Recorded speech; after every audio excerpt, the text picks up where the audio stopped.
추수감사 주일입니다. 한 해를 돌아보며 하나님께서 베푸신 은혜를 절기를 통해 우리 공동체가 함께 감사를 표현하는 주일입니다. 여러분은 추수감사절 하면 어떤 생각이 제일 먼저 떠오르시나요? 아마도 한 해를 돌아보며 감사했던 일을 떠올려 볼 것입니다. 그리고 그런 기억들이 주마등처럼 스쳐 지나가면 그것이 감사의 제목으로 고백되어질 것입니다. 하지만 여러분, 우리의 삶은 의외로 특별한 사건이나 순간들이 그리 많지 않은 평범함의 연속입니다. 평범함과 익숙함 속에 진정한 감사를 찾기란 여간 쉽지 않습니다. 그 이유는 익숙함을 감사로 여기기보다는 당연시 여기는 경향이 우리들에게 있기 때문입니다. 그러기에 익숙함은 감사의 강도를 그래서 익숙함은 감사의 강도가 낮고 특별함은 감사의 강도가 되게 높습니다. 여러분의 감사 제목을 한번 생각해 보십시오. 평범함과 익숙한 것들이 최고의 감사로 고백되어지고 있나요? 아니면 특별한 사건이나 의미 있는 시간이 최고의 감사로 고백되어지고 있습니까? 아마도 후자가 아닐까 생각합니다. 왜냐하면 아무리 큰 은혜도 시간의 거대한 힘 앞에 힘을 잃고 점점 퇴색되고 말기 때문입니다. 그러면 우리는 하나님께 모든 것을 감사해야 합니다. 익숙한 은혜도 특별한 은혜도 모든 것이 하나님의 은혜이자 선물이기 때문입니다. 하지만 모든 감사 중에 최고의 값진 감사는 내가 특별하다고 생각했던 것에 있지 않고 우리가 당연시 여기고 매우 익숙한 것에 여러분 있다는 사실입니다. 오늘 본문은 여러분 그 사실을 아주 잘 보여줍니다. 우리가 읽은 시편은 공동체 감사시라고 말합니다. 이스라엘이라는 공동체가 함께 감사를 표현하는 시입니다. 그렇다면 이스라엘은 하나님께 어떤 감사를 드렸을까요? 또한 하나님은 당신의 백성에게서 어떤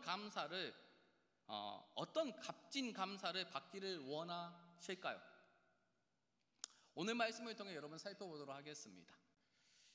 1절에 보면 여호와께 감사하라 그는 선하시며 그 인자하심이 영원함이로다.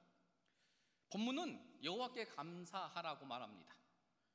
그 이유는 그가 선하시며 그 인자하심이 영원하기 때문입니다. 우리는 하나님의 선하심과 인자하심에 감사해야 한다는 것을 아주 잘 알고 있습니다. 하지만 너무 많이 보고 들었기에 이 말씀이 우리에게 매우 익숙하게 다가옵니다. 익숙하기 때문에 이 말씀의 의미를 깊이 묵상하지 않습니다. 왜냐하면 알고 있다고 생각하기 때문입니다. 많이 들으면 그런 착각을 하게 됩니다. 그렇다면 하나님이 선하시고 인자하심이 영원하다는 이 말씀의 의미가 도대체 무엇일까요? 우리가 하나님의 선하심을 생각할 때 유의해야 할 것이 하나 있습니다. 그것은 하나님의 선하심을 나의 기준에서 이해하려는 유혹에 빠질 수 있다는 것입니다. 예를 들어 나의 기도에 응답해 주실 때, 나에게 큰 은혜가 임했을 때, 나의 삶이 형통할 때 우리는 하나님의 선하심을 고백합니다. 하지만 고난이나 역경이 왔을 때 또는 기도 응답이 늦어질 때 하나님의 선하심을 고백하기가 그때는 어렵습니다. 분명 하나님은 동일한 분이신데 나의 상황과 형편에 따라 하나님의 선하심이 고백되어지기도 하고 고백되어지지 않기도 한다는 말입니다.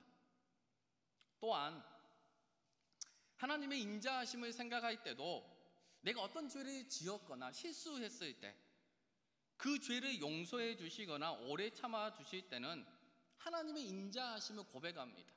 감사를 표현하는 거죠. 하지만 정반대의 경우에는 그렇지 못합니다. 이처럼 우리는 하나님의 선하심과 인자하심을 나의 기준에서 나에게 하나님이 어떤 일을 하셨는가에 따라 해석하고 바라봅니다.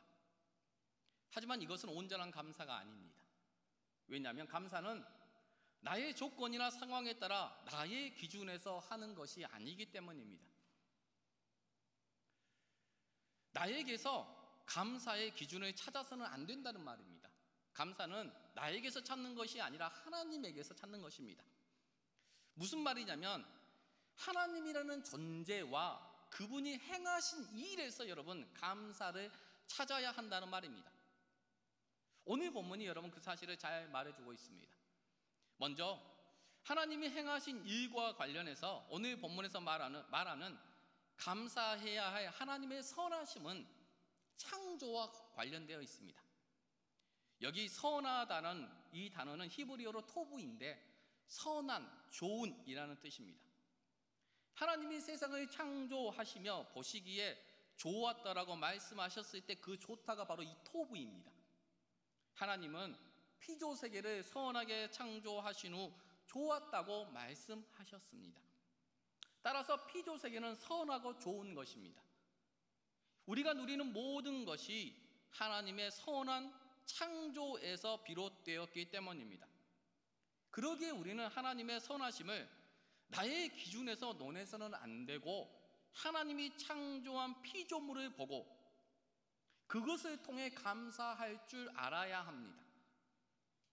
광활한 우주와 아름다운 지구를 보며 가족 구성원과 교회 공동체를 보며 그리고 이웃을 보며 하나님의 선하심을 보아야 합니다. 이 모든 것에 하나님의 선하심이 깃들어 있기 때문입니다.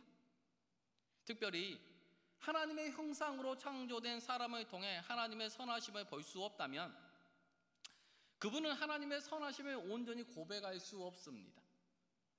그리고 하나님의 선하심을 안다고도 말할 수 없습니다. 하나님의 선하심은 피조 세계에 스며 있기 때문입니다.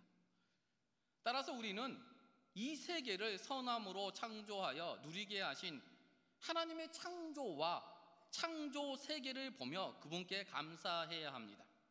그것이 우리가 감사해야 할 첫 번째 이유입니다. 그리고 두 번째, 우리가 감사해야 하는 이유는 그분의 인자하심이 영원하기 때문입니다. 이 말은 하나님의 속성과 성품에 감사해야 한다는 말입니다. 하나님은 출애굽기 34장 6절에서 자신을 이렇게 소개합니다. 여호와께서 그의 앞으로 지나시며 선포하시되 여호와라 여호와라 자비롭고 은혜롭고 노하기를 더디하고 인자와 진실이 많은 하나님이라. 우리는 이런 선한 성품을 지닌 하나님을 아주 당연시 여깁니다. 하나님은 사랑이시라, 하나님은 선하시다 라는 말을 너무 많이 들어 익숙하기 때문입니다.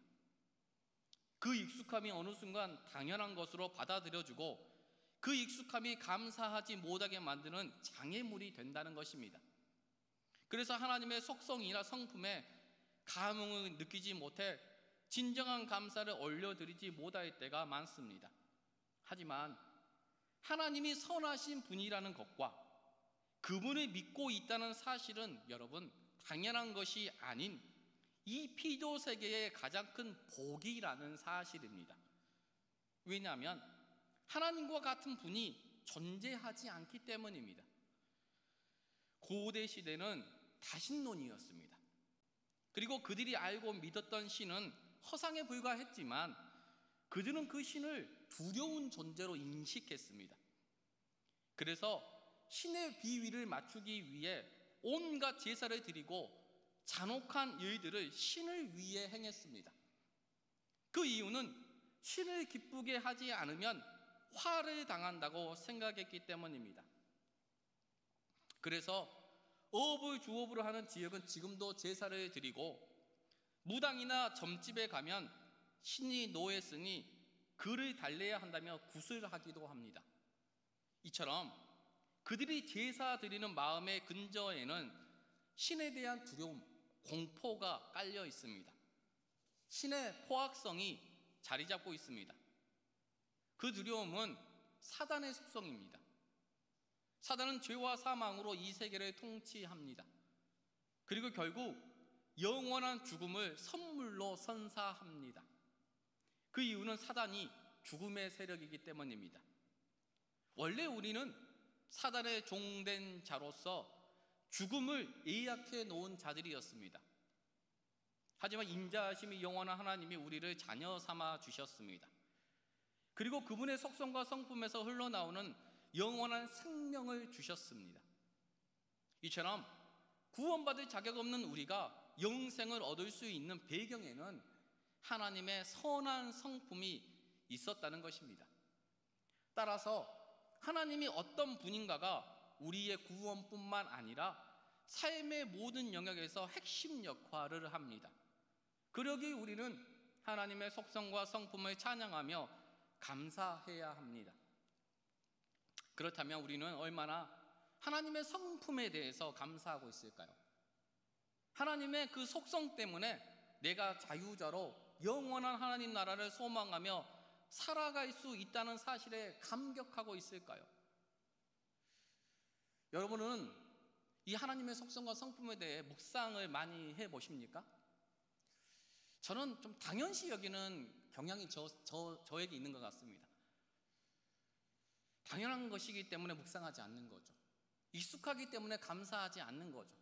감사하더라도 그냥 입술의 고백, 진정한 감사는 하지 않는 것 같습니다. 하지만 하나님의 그 선한 성품이 결국은 우리에게 영원한 생명을 주었고 하나님 나라를 소망하게 만들었다는 것입니다. 그래서 우리는 하나님의 성품에 대해서, 하나님의 인자하심에 대해 감사해야 하는 것입니다. 세 번째, 우리가 감사해야 할 이유는 하나님으로부터 속량받은 자들이기 때문입니다. 2절에 여호와의 속량을 받은 자들은 이같이 말할지어다. 여호와께서 대적의 손에서 그들을 속량하사. 2절과 3절은 바벨론 포로에서 해방된 후 세계 곳곳에 흩어져 살던 디아스포라 유대인들이 예루살렘으로 돌아온 후에 하나님께 감사한 내용을 담고 있습니다. 지금 하나님께 감사하는 대상은 대적의 손에서 속량받은 자들입니다. 여기 속량은 히브리어로 가알로 되사다, 도로 찾다, 구속하다 라는 뜻입니다. 이 단어는 가족 관계를 전제로 내 가족이 어려움이나 위험에 처했을 때 또는 노예로 팔려갔을 때 값을 치르고 도로 찾아오는 것을 말합니다. 이것은 하나님께서 이스라엘을 가족 구성원으로 받아들였다는 사실입니다. 창조주가 피조물을 가족으로 받아들인 이 기쁜 소식이 곧 복음입니다. 우리는 원래 하나님의 가족이 아니었기 때문입니다. 그런데 하나님은 우리를 가족 구성원으로 받아주셨습니다. 예수 그리스도께서 십자가에 죽으심으로 우리를 죄에서 속량해 주셨습니다. 그 결과 우리가 지금 하나님 앞에 있는 것입니다. 이처럼 우리는 영원한 죽음에서 영원한 생명으로 구원을 받은 자들입니다. 그러기에 우리는 하나님께 감사해야 합니다. 그렇다면 우리는 하나님의 창조와 인자하심이 영원한 성품, 그리고 그분의 구속 행위에 진정으로 감사하고 있을까요? 이 감사의 유무에 따라 여러분 인생의 결론이 달라진다는 사실을 우리는 기억해야 합니다. 이제부터 그 내용을 살펴보겠습니다. 4절에서 9절은 광야 사막에서 이스라엘을 구원한 이야기입니다. 4절에서 5절에 그들이 광야 사막길에서 방황하며 거주할 성읍을 찾지 못하고 줄이고 목이 말라 그들의 영혼이 그들 안에서 피곤하였도다. 그들은 하나님의 해방을 경험했지만 광야 사막에서 길을 잃고 방황하며 거주할 성읍을 찾지 못했습니다. 그곳에서 굶주림과 목마름, 추위와 무더위, 그리고 수많은 위험에 노출되었습니다. 그러자 그들은 여호와께 부르짖었습니다. 6절 전반부에 이에 그들이 근심 중에 여호와께 부르짖으며 그러자 하나님은 그들을 구원합니다. 6절 후반부와 7절에 그들의 고통에서 건지시고 또 바른 길로 인도하사 거주할 성읍에 이르게 하셨도다.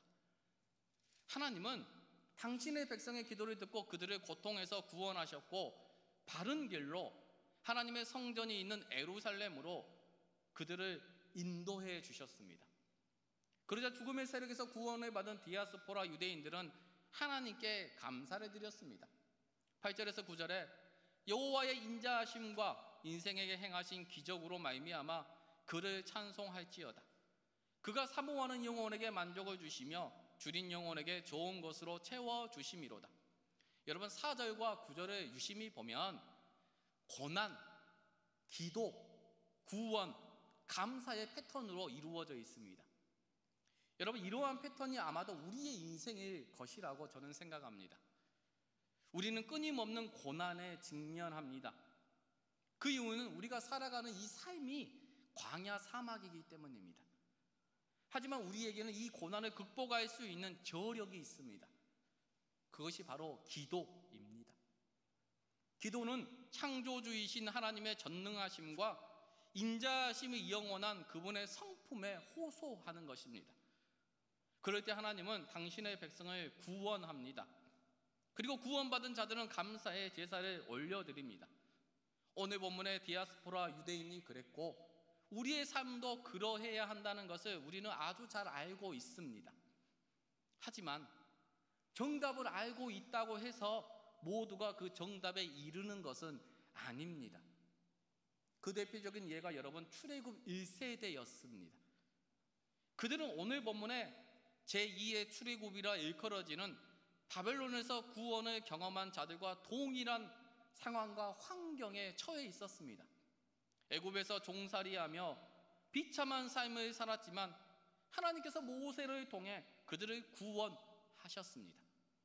그들은 무한한 은혜를 경험했고 하나님께 감사와 찬양을 올려드렸습니다.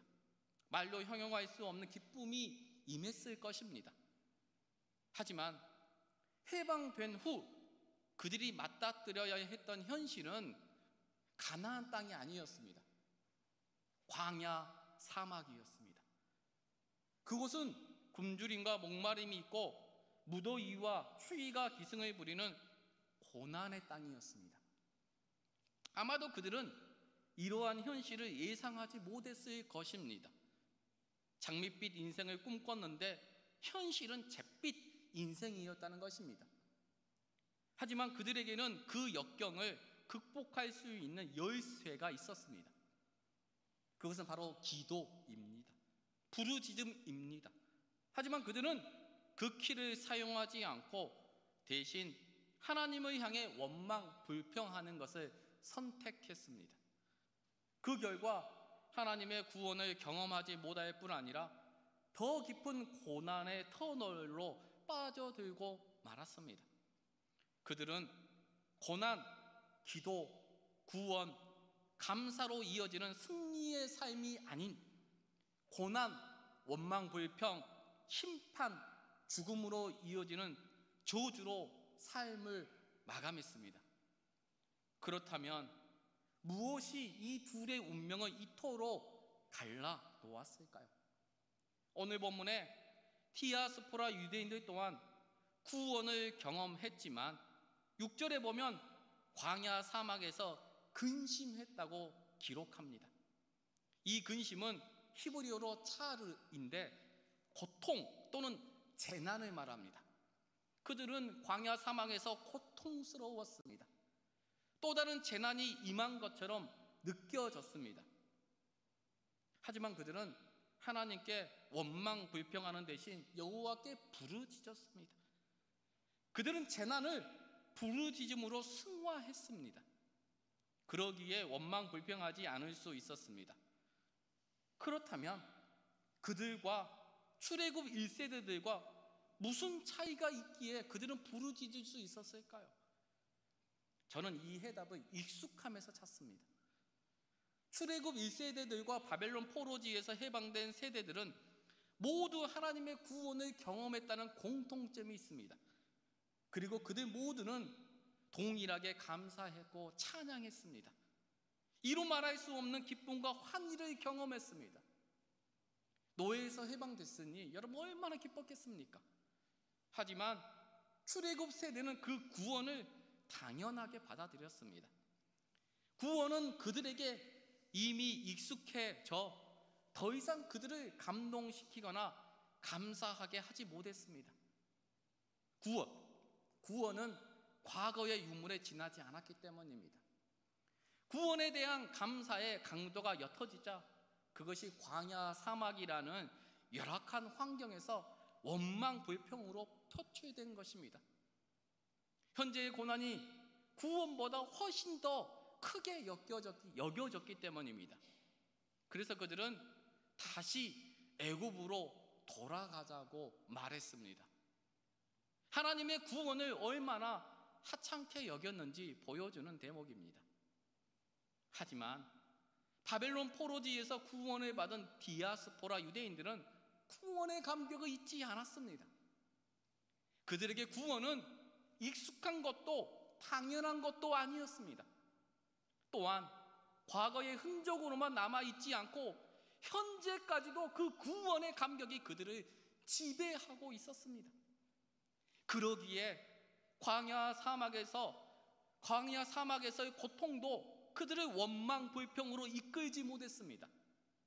반대로 기도로 승화해 하나님의 또 다른 구원을 경험하게 만들었습니다. 우리의 삶도 마찬가지입니다. 우리 모두는 죄로 인해 죽은 자들이었습니다. 영원한 심판을 예약한 자들이었는데 하나님의 한없는 은혜로 구원을 얻었습니다. 이 구원은 그 무엇으로도 대체할 수 없는 여러분 엄청난 사건입니다. 그래서 우리는 이 구원을 주신 하나님께 감사했습니다. 또한 예수 믿고 복 받으라는 전도 피켓처럼 나의 인생에 시온의 대로가 활짝 열려 형통함이 보장될 것으로 생각했습니다. 하나님께서 나를 가족 구성원으로 받아주셨으니 나의 삶이 이제는 안전할 것이며 그 누구도 나를 힘들게 하거나 고통을 주지 못할 것이라고 생각했습니다.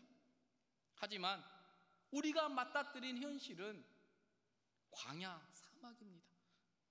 배고픔과 목마름이 있고 질병과 위험이 있으며 미래에 대한 불확실성과 근심 걱정이 있는 공간입니다. 그래서 많은 사람들이 예수 믿으면 잘 될 줄 알았는데 별거 없네 라고 하나님을 떠나갔습니다. 또한 오랜 세월 신앙생활한 성도 중에서도 점차 신앙의 동력을 상실한 채 원망불평하거나 체념한 채 그냥 살아갑니다. 여러분, 그 이유가 무엇일까요? 하나님이 창조주로서 내가 누리는 모든 것을 선물로 주셨다는 이 사실을 여러분 망각했기 때문입니다. 하나님의 선하심과 인자하심이 영원하다는 이 사실을 잃어버렸기 때문입니다. 죄로 인해 죽은 나를 하나님께서 속량하셨다는 이 사실을 당연시 여겨 더 이상 감사거리가 되지 못하기 때문입니다. 성도 여러분, 현실이 냉혹할수록 우리는 구원의 감격을 망각해 버리기가 아주 쉽습니다. 내가 누려왔던 모든 것이 창조주 하나님의 선물임을 놓쳐버리기가 쉽습니다. 하나님을 믿으면 잘 되지 않았는데 몸이 아프고 병이 들고 경제적으로 여러 가지 어려움들이 닥쳐오면 우리의 마음이 흔들린다는 것입니다. 그래서 내가 구원받았다는 사실이 내가 누리는 모든 것이 더 이상 감사거리로 나의 삶을 지배하지 못합니다. 그래서 원망불평하는 것입니다. 삶이 무기력해지는 것입니다. 신앙생활을 열심히 하지 않고 하나님 위해서 하지 않고 그냥 형식적으로 하는 것입니다. 왜 그럴까요? 여러분 어떻습니까? 추수감사절기를 맞이해 이 세 가지 최고의 값진 감사를 고백하고 계십니까? 여러분이 이 자리에 나오기까지 아마 하나님께 감사했을 거예요. 여러분 무엇을 정말 감사하셨습니까? 특별한 어떤 순간이나 특별한 사건, 올 한 해 나에게 있었던, 우리 가족에게 있었던, 우리 교회에게 있었던 그 사건이 여러분 최고의 감사 제목이지 않으셨습니까? 아니면 그것보다 하나님이 이 세상을 창조하셨다는 것, 하나님의 선하심이, 하나님의 인자하심이 영원하다는 사실, 그리고 하나님이 그 구원하시는 그 구원의 행위가 지금 나를 살게 하고 나의 인생을 영원한 하나님의 나라로 인도하고 있다는 그 사실이 여러분 정말 감격스럽게 여겨져서 이 시간에 이곳에 있습니까? 제가 이 말을 하지만 사실 저는 그렇지 못했습니다. 저도 1년을 돌아보았는데 이 세 가지를 여러분 제가 진심으로 하나님께 감사하지 못했습니다. 그래서 말씀을 준비하면서도 되게 마음이 되게 무거웠습니다. 내가 그러지 못했는데 성도분들에게 이렇게 하지 않았느냐고 또 말하기가 참 어렵더라고요. 하지만 우리가 오늘 이 말씀을 통해서 내가 이 세 가지 최고의 값진 감사, 하나님이 정말 받으시기를 원하는 이 감사를 회복하길 원합니다. 그래서 여러분 재난이 닥쳐오고 내가 생각하는 그 일들이 이루어지지 않을지라도 원망 불평하는 대신 하나님께 간절히 부르짖어 기도함으로 하나님의 구원을 또다시 우리가 경험하는 성도분들이 되길 바랍니다. 그래서 여러분의 입술에서 여호와의 인자하심과 인생에게 행하신 기적으로 말미암아 그를 찬송할지로다. 그가 사모하는 영혼에게 만족을 주시며 줄인 영혼에게 좋은 것으로 채워주심이로라는 이 고백이 한없이 값진 나의 감사로 고백되어지는 저와 여러분이 되길 기도합니다. 기도하겠습니다.